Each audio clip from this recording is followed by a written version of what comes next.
ብሩኬ በድንገት ስለ ዝናና ስለ ካሌብ ሞሴሳ የተደበቀ ትልቅና አነጋጋሪ ፋይል አመጣ።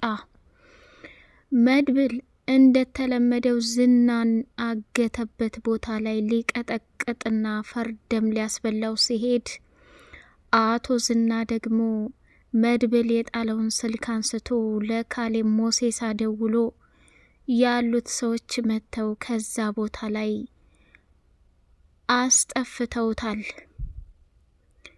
ቅድስት ብሩኬ መጥቷል ስትባል እየበረረችና እየከነፈች ዝና የታገተበትን ቦታ ከዚህ በፊት ስላየችው አታቅፈው ፈራች። ያየችውን ነገር ማመን አቅቷት እጇን አንከርፍፋ ቀረች። መድብል ደግሞ ዝና ግቶ የሚያሰቃይበትን ቦታ ሲያጣውና ባዶ ወንበር ብቻ ሲያገኝ ራሱን መቆጣጠር አቅቶት አበደ። ብሩኬ ደግሞ አታስብ የኔ ጀግና ወንድም፣ ይሄ ፋይል ማለት እዛኔን አግተው ሲያሰቃዩኝና ሲቀጠቅጡኝ የነበሩት ስለ ካሌብ ሞሴሳና ስለ ዝና እያንዳንዱ ከሀ እስከ ፐ የተዘረዘረ ፋይል ነው። ይህንን ፋይል ደግሞ አሳልፈን ለህግ ከሰጠናቸው በአንድ ቀን አዳር ባልሞላ ዝና ከነማንዘርዘሩና ካሌብ ሞሴሳ ተደብቆ ራሱን የስንቱን ህዝብ ህይወት የሚያጠፋው ጨካኝ የእጁን ሊያገኝ በዚህ በወረቀት እገደዳለሁኝ ብሎ አለው። መድብል ከምንም በላይ ደስ አለው። እኔ ዝናን እዛ አግቼ የማሰቃየትና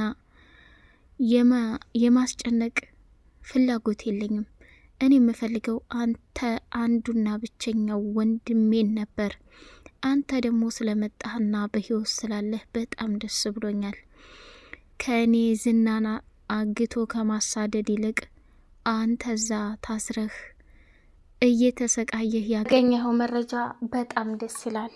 ቡራ በወንድምህ መድብል ነው ሳይወጣኸው የኔ አንበሳ፣ የኔ ትንሽ ወንድም እያለ መድብልም ቡሩኬን ማበረታታትና ማሟሟቅ ጀመረ ማለት ነው። ቅድስት ከሚባለው በላይ ብሩኬን ስታየው የፍቅር ስሜቷ ጨምሮ በጣም ነው የደነገጠችው። ዘላ ልታቅፈውም ነበር። ግራም ተጋብቷት ድብልልቅ ያለ ስሜት ተጋብቷት የምትሆነው ግራ ገብቷት በቁሟ ፈዛለች ማለት ነው። ዝና እንግዲህ ባለፈው መድብል እና ሞገስ ዘርሮ የጣለው ጊዜና ዝና ሊያመልጥ ሲል የራሱን ኃይል እየተጠቀመ ከመሬቱ ወደ ወንበር ላይ ሲሰቅለው ከመድብል የነበረው ትንሿ ስልክ መሬት ላይ ወርቃ ዝና ደግሞ ስልኪቱን አሽቀንጥሮ ወደ ቆሻሻ አለበት ቦታ ላይ ጥሏት ነበር። እነሱ ትተውት ሲሄዱ እሱ ደግሞ ያችን ስልክ እንደምንም ያለ ኃይሉን ተጠቀመና ካለችበት ቦታ ላይ አንስቶ ለነ ካሌብ ሞሴሳ ደውሎ ከዛ ቦታ ላይ እንዲወጣ ረድቶታል ማለት ነው። ሰላም ሰላም ሰላም! ውድ የተከበራችሁ የስጦታ ሚዲያ ቤተሰቦች እጅግ በጣም ተወዳጅና በጉጉት ስንጠብቀው የነበረው የምሳሌ ድራማ እንደቀጠለ ይገኛል። ቻናሉን ላይክ፣ ሰብስክራይብ እያደረጋችሁ ለምታበረታቱኝ ውድ ቤተሰቦቼ ከልብ አመሰግናለሁ ማለት ነው። ዝና ከዛ ቦታ ላይ አጋጣሚውን ተጠቅሞ በትንሿ ስልክ ደውሎ የካሌብ ሞሴሳ ሰዎች መጥተው ወስደውታል። ብሩኬ ደግሞ ካለበት ቦታ ላይ ሰተት ብሎ ቢመጣ ከባድና አስደንጋጭ ትልቅ ፋይል ነው ይዞ የመጣው። ያንን ፋይል ተጠቅመው እንግዲህ ዝና የእጁን ሊሰጡት ወስነዋል ማለት ነው። መድብል ከምን ጊዜውም በላይ በጣም ደስ ብሎታል። ለወንድሙ መከታው እስካሁን ዋጋና መስዋዕትነት ሲከፍል ነበር። መጨረሻ ላይ ደግሞ እጅጉን በጣም ደስ በሚል ሁኔታ ብሩኬ ሰተት ብሎ ሲመጣ ዝና በደስታ ተሞላ። ምሳሌ ከነበረችበት ቦታ ላይ የመድብል የልብ ወዳጁ ሮማቲክ እየሰራ የካሌብ ሞሴሳን ሰዎች ደብድቦና ፈንክቶ ምሳሌ ከነበረችበትና ከታገተችበት ቦታ ላይ ወጥታ ከቅድስትና ከመድብል ጋር ከተገናኝታ እጅግ በጣም ደስ የሚልና ያልታሰበ ደስታዎችን እያጣጣመች ትገኛለች። ሌላው ደግሞ ቅድስቴ ከሚባለው በላይ ልጄን አገኘሁኝ ብላ በደስታ ተወጣለች። መድብልም የቅድስትን ደስታ ሲያይ ውይ ቅድስት አንቺ እኮ መልካምና ጥሩ ሰው ነሽ፣ መቼም ቢሆን ይሄ ባህሪሽ እንዲቀየር አልፈልግም። ብሩኬ አንቺ ህይወት ውስጥ ገብቶ ቢሆን ኑሮ ይሄ ሁላ ስቃይና ፈተና ባልደረሰ ነበር እያለ እሷንም እያሟሟቃት ነበረ። እንግዲህ ምሳሌም ደግሞ ከወጣችበት ቦታ በጣም በደስታ ተሞልታ አጎቷ እንዲዘፍንላትና እሷም በደስታ ሶፋውን ወጥታ እየዘለለች ካለ እንዴ ልሰብሪው ነው እንዴ? አረ እባክሽ ወረድ በይ። አባትሽ ስንት መከራውን አይቶ የገዛውን ነገ ጧት ሲመጣ አንቺ ሰብረሽ ሲያየው ምን ይሰማዋል? በይውረጅ እናታይ ተጫዋች እያለ አላት። ቅድስቴም ከሚባለው በላይ ምሳሌዬ የኔ ልጅ አጎትሽ የሚልሽም ማዳመጥ አለብሽ። አሁን ደግሞ አንቺ በሰላም ስለመጣሽ ደስ ብሎኛል። ቀጣዩ ደግሞ የአባትሽ ደስታ ይሆናል እያለች አለች። እንዴ ቅድስቴ አባዬ የት ሄዶ ነው? አባዬ ውጭ ሀገር እኔ የታከምኩበት ሀገር ሂዷል አላልሽም እንዴ? አሁን ደግሞ ደስ የማይል ነገር ስታወሪ ሰማሁ። በሰላም ነው አለቻት። አይ ምሳሌዬ እንግዲህ ነገር አትልቀሚ። ዛሬ የደስታ ቀን ስለሆነ ለምን ለአባቢ ደውለን አንነግረውም? ስልኩ እኮ አይሰራም ምሳሌዬ። ቢሰራ ኑሮ አንቺ መጥፋትሽ እንዳያስብ እንዳይጨነቅ፣ እዛ ሰው ሀገር ላይ የሆነ ነገር እንዳይሆን ብቻውን ነው።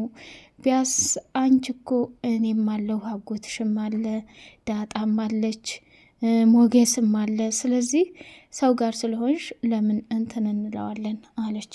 ቅድስትዬ ደላላውን እኮ አግኝቸው ለአንቺ የደወለልሽ እሱ ነው አውቃለሁ። የኔ እናት አንቺ በጣም ምስኪንና የዋህ ልጅ ነሽ። አሁን አንቺ ምን አርጊ ብለው ነው እንደዚህ የሚያሰቃዩሽ? እንኳን መጣሽልኝ እያለ ደስታውን በድጋሚ ማጣጣም ጀመረች። እንግዲህ እናትና ልጅ እየተፈራረቃችሁ ተጫወታችሁብኝ አይደል? እኔ ደክሞኛል ልተኛ ብሎ መድብል ወደ መኝታ ቤቱ ገባ። ቅድስቴና ምሳሌ ደስ የሚል ጊዜ እያሳለፉ ይገኛሉ። ሞገስ ደግሞ ገንዘቡን እንግዲህ ጠበቃ ቁሞ ሊያስመልስ ዱብ ዱብ እያለ ጠበቃውን ደውሎላቸው ነበርና ከሉላ ጋር አብሮ ሲሄድ የተቀጣጠሩበት ካፌ ላይ ሞገስ ሰላምታውን አቅርቦ ከጨረሰ በኋላ ሉላን ደግሞ እጇን ጨብጦ ዝም አለ። ትልቁ ሊጥ ዳቦ ሆነ የሚባለው እሱ ነው። ጉድ እኮ ነው። ሞገስ ደግሞ ፍጥጥ ብሎ ቀረ። ሉላ ምን እየሆነ ነው ይሄ ሰው? እጄን እኮ ጨብጦ ይቀረ። ወይ ጉርፈላ የዝና ሰው ይሆን እንዴ እያለች መጠራጠር ጀመረች። ሲጀመር አንደኛ ወይ ሉላን ወዷት ነው፣ ወይ ሁለተኛ ደግሞ የካሌብ ሞሴሳ ሰው ሆኖ ነው። ሞገስ አሁንም ስትንከረፈፍ እንዳትበላ፣ አንተ እንኳን ለብቻ ሆነ ብትበላም አይጎዳም። ምክንያቱም ዝናን አስረህ መቀጥቀጥና ማሰቃየት የነበረብህ አንተ ነህ። አንደኛ የምትወዳትና የምታፈቅራትን ሚስትህን ወስዶብህ ዝም ምን ያልከው? አሁን ግን መድብል አግቶ እያሰቃየ ሳለ ዝና ሽንት የመጣብኝ ሲለው ለቆት ነበር። ከዚህ በፊትም ደግሞ በሚያሳዝንና በሚገርም ሁኔታ በሽጉጥ ሊመታው ሲል ፈርቶ እየወረጣ ነበረ። ሞገስ በጣም ቦቅቧቃ ነው። በወንድ ልጅ አምላክ ይዤሃለሁኝ፣ ሽንቴ መሽናት እፈልጋለሁኝ ብሎ ስላለው ብቻ ሊፈታው ነበር። ዳጣ ተው ይቆጭሃል። መድብል ይሄን ነገር ቢሰማ ከባድ ነገር ነው። መቼም ሊሆን አይችልም። ወደ ማህሌትና ኤፍራታ ላይ ስንመጣ ደግሞ ማህሌት ካሌብ ሞሴሳ ጋር ተግባባሁ፣ ድሉን አገኘሁ፣ ዋንጫውን አገኘሁ እያለች ስትደሰት መጨረሻ ላይ ጦሷን ይዛ መጣች። የካሌብ ሞሴሳ ሰዎች ቀጥ ብለው ወደ ማህሌት ቤት ሄዱና ማንቁርቷን አድርገው አንቺ ነሽ እንዴ? አንቺ ከሃዲ ሌባ! እንዴት አባሽ ህፃኗን ታስመልጫታለሽ? እንዴት? አረኔ ከሃዲ አይደለሁም፣ አረኔ ምን አይደለሁም እያለች ስትንቀጠቀጥና ስትርበተበት ማንቁርቷን ሲጥ አድርጎ ወደ ሰማይ አንጠለጠላት። ኤፍራታ ደግሞ ተቀመጠችበት ሽንቷን እየለቀቀች መንቀጥቀጥና መንበጭበጭ ጀመረች። ይገባችኋል፣ ሁለታችሁ እኮ ቀላል ታሪክ አልሰራችሁም። የብሩኬን ህይወት ያበላሻችሁት፣ እንዲሁም ደግሞ ብሩኬ በዝና እጅ ገብቶ እንዲሰቃይ ያደረጋችሁት? ማህሌት በተለይ ወይ ከትዳሯ አልሆነች ወይ ደግሞ ከራሷ አልሆነች፣ ከ10 ሰው ጋር ስትገናኝ እየተለጣጠፈች እና እየተመላለሰች መጨረሻዋ ይሄ ሆነ ማለት ነው። ሞገስ በጣም ደንግጧል። ሉላን ጨብጦ ሲይዝበት እሷም ደግሞ ምን ተፈጠረ እያለች በጣም ደንግጣለች። ሞገስ ከአንዴ ስንቴ ስህተት እየሰራ ዳጣ ለራሱ በጣም ተናዳበታለች። አይደለም በሱሪው ላይ እፈለገበት ቢሸና ምንም ቢሆን ሞገስ አንተ አጥፍተሃል፣ ዝና አምልጦ ቢሆን ኑሮ መድብል ሰው አያደርግህም ነበር። ይሄ ደግሞ ከባድና አደገኛ ስህተት ነው። ስለዚህ አንተ ሁል ጊዜ ጥፋት እያጠፋህ መድብልን ይቅር ማለት ይከብዳል ብሎ አስጠነቀቀችው። እንዴ ዳጣ፣ እኔንስ ቢሆን ገሎኛል ነበር እንዴ? በእርግጫ ስለኛ አይደል እንዴ ድፍት ያልኩት? ለምን እንደዛ ታያለሽ? በጣም የተፈጠረውን በሙሉ ለሉላ ነገረቻት ማለት ነው። ሉላ ደግሞ ሞገስ እንደዛ ሆኖ ሲመጣ በጣም ደነገጠችና ራሷን መቆጣጠር አቅቷት፣ እንዴ ሞገስ ምን ሆነህብኝ ነው? ምን ተፈጥሮ ነው? እንዴት? ለምን? እያለች ግራ ስትጋባ መጨረሻ ላይ ታይ እንጂ ሉላ ምንም ነገር አልተፈጠረም። ዳጣ ደግሞ የተፈጠረውን በሙሉ ስትነግራት፣ ይሄ ዝና እኮ ሰው ይገላል፣ ሁላችንንም ሳይጨርስ እሱ ከዛ ቦታ ላይ ነፃ ሊወጣ አይችልም። ከአሁን በኋላ እዛ ትሄድ፣ ያለውን ነገር በህግ እንፋረዳለን ብላ ስትለው፣ አይሉ ላይ ይሄ ጨዋታ እዚህ ጋር ማብቃት አለበት። እኔ ደግሞ ምንም አልሆንኩም፣ ነገ ጠበቃው ቀጠሮ ስላለ በጊዜ መሄድ አለብን ብሎ አላት። እሷም እሽ አታስብ፣ ችግር የለውም ብላለች። ማህሌት በመጨረሻ የካሌብ ሞሴሳ ሰዎች ምን እንደሰሙና መረጃ እንዳገኙ ባይታወቅም በቃ ማህሌትን ትታችሁ ውጡ የሚል መረጃ ሲሰሙ እሷንም ትተዋት ሲወጡ ኤፍራታና ማህሌት በደስታ ተሞልተው ኦፍ ተመስገን ጌታዬ፣ ነፍሴ እኮ ባፌ ልትወጣ ደረሰች። ማህሌት የዚህ ሁሉ ጦስና መከራ አንቺ ነሽ። አንቺ ትዳርሽን አድበሽ ብትይዥ ኑሮ ብሩኬን የመሰለ ቤት እንዲሁም ደግሞ ምሳሌን የመሰለች ልጅ በህይወትሽ እያለ እነሱን አበጣብጠሽ ይሄው ብሩኬ ያለበትን ቦታ አይታወቅም። በአንቺ የተነሳ ስንቱ ነፍስ ተበላሽ። አሁንም ቢሆን እመኒኝ፣ መድብል የሚባል ሰውዬ ሁላችንንም ሳያጠፋ ብሩኬን ሊያገኝ አይችልም። ነገ ምን እንደሚደርስብን አናቅም። እኔስ ከዛ ሀገር እፎይ ብዬ በሄድኩኝ ወዴት አባቴ ልጥፋ እያለች በጣም ተጨናነቀች። ከዛ ተይ እንጂ አትጨናነቂ፣ የመጣውን ነገር በጸጋ አብረን እንቀበላለን፣ ምንም ቢሆን ምንም እኔ የተሻለሁልሽ እያለች ማህሌት ሆዬ መናገር ጀመረች።